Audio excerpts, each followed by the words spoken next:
Stop wildlife crime. It's dead serious. This was the slogan for a 2013 anti-poaching campaign conducted by the World Wildlife Fund, which I'll be analyzing in the coming slides.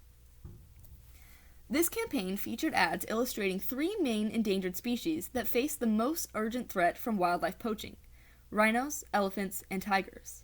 Each powerful ad image was accompanied by a statement by each animal.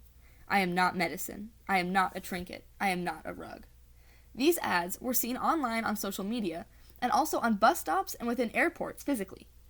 The online component had three different videos detailing each species' story a little more in depth, explaining the reasons why poaching was a direct threat to them and what the impact of this poaching had on the species as a whole.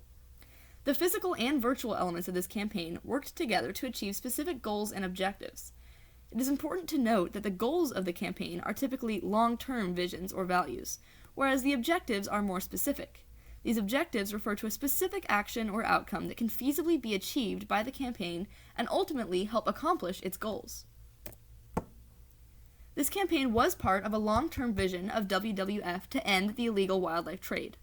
The broad-scale goals of this campaign come in two different parts, one directed at the public and one directed at government officials in areas of high demand. This campaign focused domestically on the United States, where demand is often high. This campaign hoped to eliminate the public demand for illegal wildlife parts and products on the consumer end. It also hoped to push governments to strengthen law enforcement and prosecution of the illegal wildlife trade, to commit to long-term demand reduction efforts, and to invest more money in on-the-ground monitoring and enforcement efforts. While these goals were not necessarily expected to be completed by this one campaign, it certainly played a large part in targeting these goals. The objectives, on the other hand, were more specific to what this campaign had potential to achieve. WWF hoped to first and foremost increase public awareness of illegal wildlife trade by use of its ads. It hoped to organize the community and mobilize the secondary target audiences to take action by donating, signing a pledge, and urging their local and national governments to stop wildlife crime. The ultimate objective of this campaign, however, was to influence environmental legislation. These objectives illuminate the two distinct audiences that this campaign targeted: a primary audience and a secondary audience. A primary audience is typically made up of decision makers and people with power and authority to fulfill the objectives of the campaign. In this instance, the primary audience was policymakers in Congress and in the State Department. Because this campaign originally launched in Washington, D.C., this target was very specific. The secondary audience, on the other hand, is typically made of different segments of the public and of the media that can ultimately put pressure on the primary audience and hold the primary audience accountable. In this instance, the secondary audience was animal lovers within major target cities, who would be emotionally compelled by the biospheric values portrayed in the campaign. There were various specific tactics employed by WWF to achieve these goals and objectives. One of these tactics was the timeline of the campaign. In October of 2012, the campaign was released in limited form in Washington, D.C., and the videos for each species were released online. This was in order to create the beginnings of public awareness before the 40th anniversary of CITES, the Convention on International Trade in Endangered Species, that was to be held in March of the coming year. This part of the campaign acted ultimately as a pilot of sorts, and then on March 3rd, the CITES anniversary was held in Bangkok. During the month of March, WWF released the rest of their ads throughout the U.S., gaining widespread awareness for both the campaign and for CITES. This brings us to the second tactic of the campaign, its placement. The campaign was ultimately released in 8 of the most influential cities across the U.S., either by population or by legislative weight. It was released first in D.C., then in St. Louis, Tampa, Los Angeles, Las Vegas, Atlanta, New York City, and Chicago.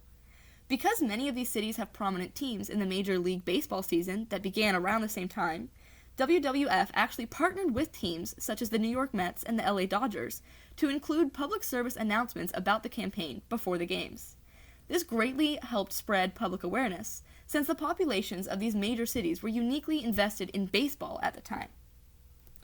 The final and most important tactic employed by WWF was their careful message construction and framing of their values. The language used in this campaign was extremely positive and hopeful, despite the despairing issues that it addressed.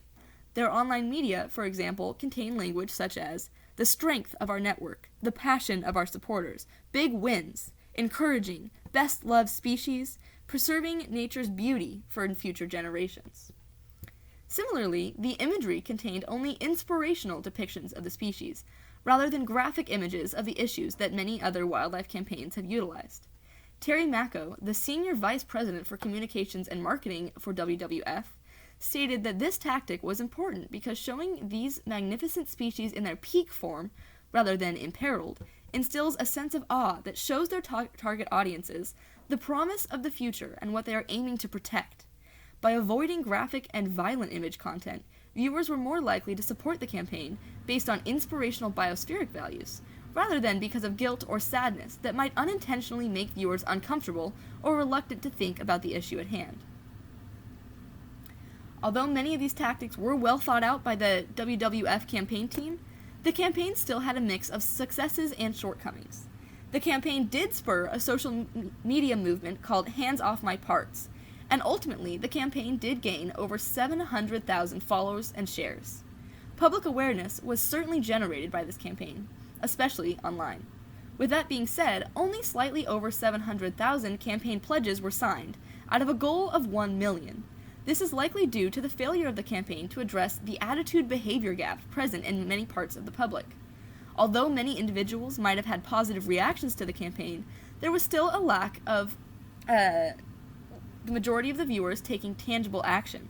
They might not have felt an urgency to the campaign and their own behaviors, or they might have had specific barriers preventing them from acting.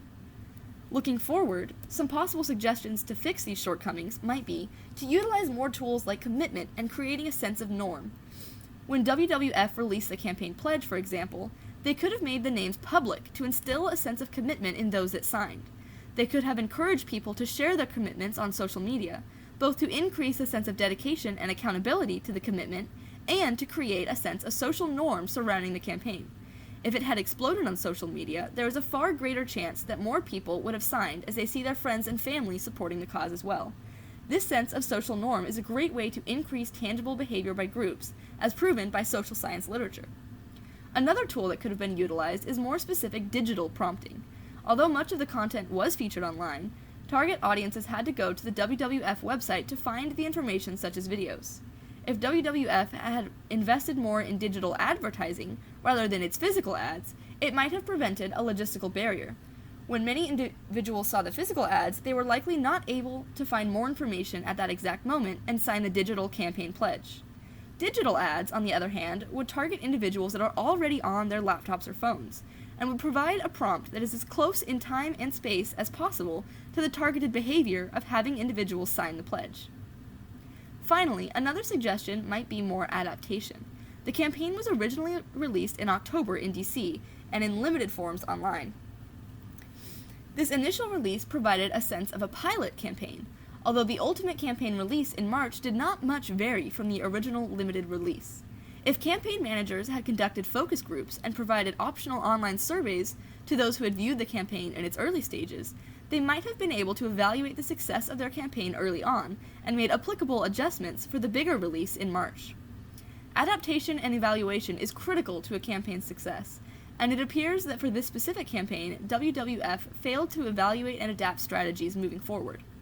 These suggestions might be utilized for further World Wildlife Fund campaigns, in order to boost their success and provide further opportunity to achieve their goals and objectives. This presentation was brought to you by LexiOrgill, and here are my references and works cited. Thank you very much.